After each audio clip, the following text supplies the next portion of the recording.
New ইয়র্কের লুইস্টন টাউনে স্বল্প সময়ের জন্য বাড়ি ভাড়া নেওয়া নিষিদ্ধ করেছে টাউন বোর্ড। এখন থেকে সেখানকার আবাসিক এলাকাগুলোতে ৩০ দিনের কম সময়ের জন্য কোনো বাড়ি বা ঘর ভাড়া নেওয়া যাবে না। অর্থাৎ এর ফলে সেখানে এয়ারবিএনপির আওতাধীন বাড়িগুলো আর হোটেল হিসেবে ভাড়া দেওয়া যাবে না। টাউন বোর্ডে পাশ হওয়া বিলটির পক্ষে ভোট দেয়া কাউন্সিল সদস্যদের দাবি, অপরাধমূলক কর্মকাণ্ড বেড়ে যাওয়া সহ বেশ কিছু আশঙ্কা থেকে এমন পদক্ষেপ নিয়েছেন তারা। I guess I can see both sides of the debate. Inspiration in ক্যাম্পাসের শিল্পী ও কর্ণধার ক্যাথি পিগনেটোরা বলছেন, আবাসিক এলাকায় ৩০ দিনের কম সময়ের জন্য ঘর ভাড়া দেওয়া নিষিদ্ধ করার বিষয়টি নিয়ে বেশ আলোচনা সমালোচনা হচ্ছে। তবে এই সিদ্ধান্তকে সমর্থনের কথা জানান তিনি। I find that a lot of the Airbnb owners tend to take really good care of their properties.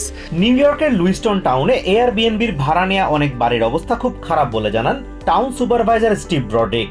I have a couple houses near me within walking distance that are residentially owned that are in terrible conditions. চলতি সপ্তাহে লুইস্টন town board আবাসিক এলাকায় ৩০ দিনের কম সময়ের জন্য বাড়ি ভাড়া দেওয়া নিষিদ্ধ করা সংক্রান্ত প্রস্তাবের পক্ষে ভোট দেয়। তবে প্রস্তাবের বিপক্ষে ভোট দেন সুপারভাইজার ব্রডরিক। তার দাবি, সমস্যা সমাধানের আরো অনেক উপায় রয়েছে। তিনি মনে করেন এয়ারবিএনবির জন্য নতুন নীতিমালা তৈরি করেও সেখানকার বাড়িগুলোর যত্ন নেওয়া নিশ্চিত করা যেতে পারে।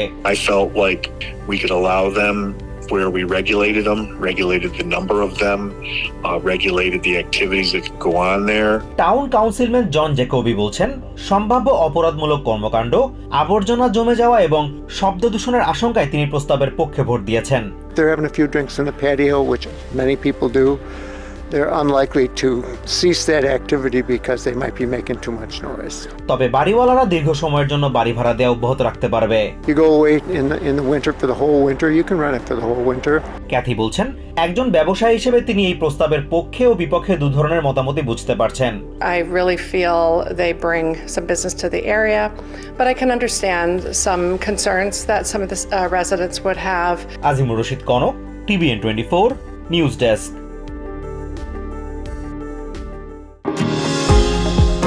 নিউ ইয়র্ক থেকে সম্প্রচারিত TVN 24 টেলিভিশন বিশ্বজুড়ে বাঙালির কণ্ঠস্বর।